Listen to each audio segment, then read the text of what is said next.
पालकमंत्री चंद्रकांत पाटील यांनी चमत्कार होणार, पिक्चर अभी बाकी है असे सांगून 24 तास उलटण्यापूर्वी शिवसेना शिंदे गटाचे 2 सदस्य मिळाल्याने जिल्हा परिषदेत सभापती निवडी अविरोध करीत महाविकास आघाडीने महायुतीवर मात केले। अध्यक्ष व उपाध्यक्ष निवडीवेळी महाविकास आघाडीचे संख्याबळ 34 होतं। सभापती निवडीवेळी ते 37 झाले। सभापती निवडीवेळी महायुतीतील शिवसेना शिंदे गट आणि राष्ट्रवादी अजित पवार गटात पुन्हा फूट पडले। जिल्हा परिषदेतील सभापतीपदी सावित्री रवी पाटील, पृथ्वीराज पाटील, दादासाहेब कोळेकर आणि स्नेहल मोरे यांची अविरोध निवड झाली। सभापती पदासाठी विरोधकांकडून उमेदवारीच दाखल झाली नाही, यामुळे 4ही जणांची अविरोध निवड होत असल्याचे निवडणूक निर्णय अधिकारी उत्तम दिघे यांनी जाहीर केले।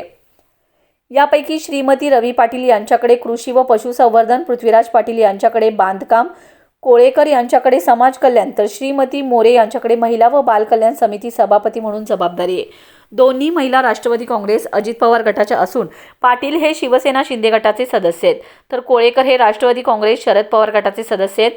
जिल्हा परिषद सभापती निवडीच्या निमित्ताने शिवसेना शिंदे गटाचे पाटील व जयदीप भोसले या दोघांनी महाविकास आघाडीसोबत काम करण्याचा निर्णय घेतलाय, तर अध्यक्ष व उपाध्यक्ष निवडीवेळी महायुतीला मतदान करणारे राष्ट्रवादी अजित पवार गटाचे विनायक मासाळ यांनी पुन्हा महाविकास आघाडीसोबत काम करण्याचा निर्णय घेतलाय।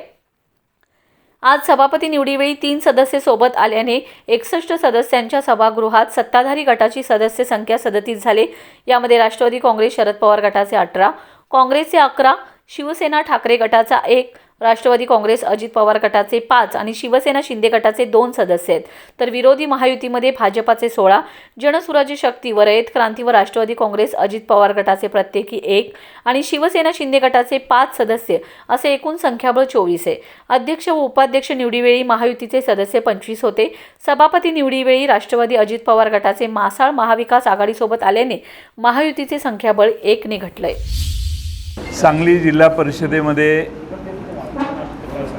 राष्ट्रवादी काँग्रेस शरद पवार पक्ष, काँग्रेस साय पक्ष, राष्ट्रवादी अजित पवार पक्ष आणि शिवसेना उद्धव बाळासाहेब ठाकरे पक्ष आणि शिवसेना एकनाथ शिंदे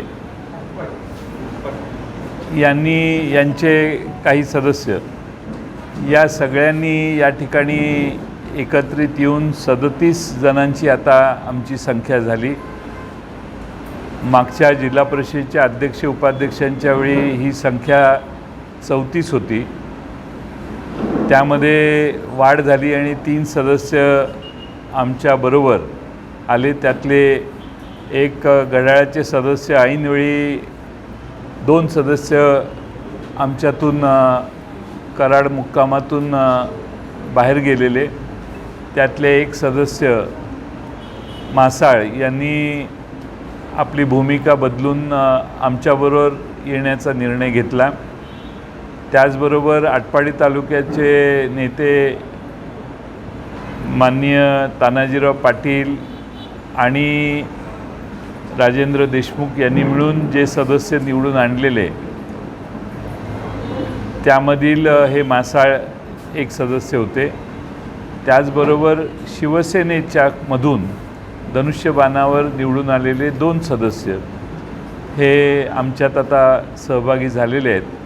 म्हणून जिल्हा परिषदेच्या 61 सदस्यांच्या संख्येत आता राष्ट्रवादी काँग्रेस, दोन्ही राष्ट्रवादी काँग्रेस आणि काँग्रेस पक्ष आणि दोन्ही शिवसेना एक उबाठा पूर्णपणाने आमच्याबरोबर आहे आणि दुसऱ्या शिवसेनेतले 2 सदस्य आमच्याबरोबर आहेत। त्या सगळ्यांची मिळून आता 37 संख्या झालेली आहे। अर्ज भरण्यासाठी आमचे सर्व सदस्य आत्ताच गेलेले आहेत आणि मला खात्री आहे की 37 बल झालेलं असल्यामुळे जिल्हा परिषदेत या जिल्ह्याच्या विकासाला आम्ही सगळे एकत्रितपणाने काम करून अधिक चांगली दिशा देण्याचा प्रयत्न करू।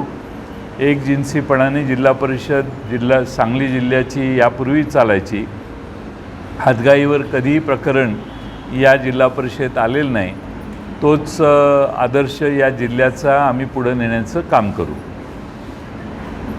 राज्यात 200 म्हातारीवरती आणि काल सांगितलेलं आहे की पिक्चर अभी बाकी आहे. नेमके याचा अर्थ काय? पण पिक्चर संपलाच ना, बाकी कुठलं काल आता? त्यांनी म्हटलेलं, काल त्यांना पण मान्य होतं की सदस्य आमच्याकडे आहेत, पण पिक्चर अजून बाकी आहे असं म्हणते. ठीक आहे, शेवटी ते आता क्लिअर झालं ना पिक्चर.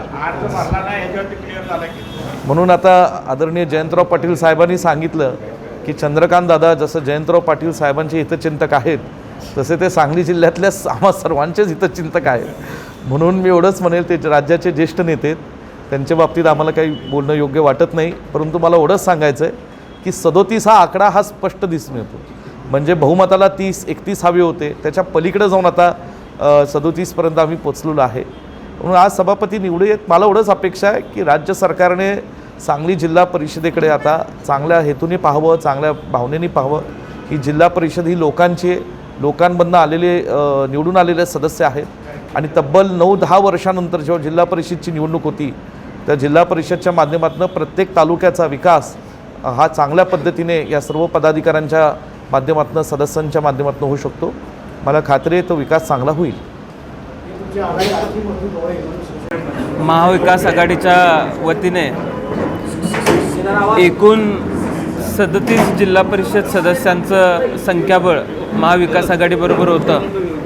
यामध्ये स्नेहल मोरे, सावित्री तमनगौडा रवी, पृथ्वीराज तानाजी पाटील आणि दादासू नारायण कोळेकर हे 4 उमेदवार महाविकास आघाडीच्या वतीने होते आणि यांच्या विरोधामध्ये कुठलाही अर्ज आला नसल्यामुळे बिनविरोध यांची निवड करण्यात आलेली आहे. त्यामुळं मी महाविकास आघाडीतील सर्व घटकांचं आणि महाविकास आघाडीच्या उमेदवारांना पाठिंबा देणाऱ्या सर्व जिल्हा परिषद सदस्यांचं सुद्धा मनापासून अभिनंदन करतो आणि आभार मानतो.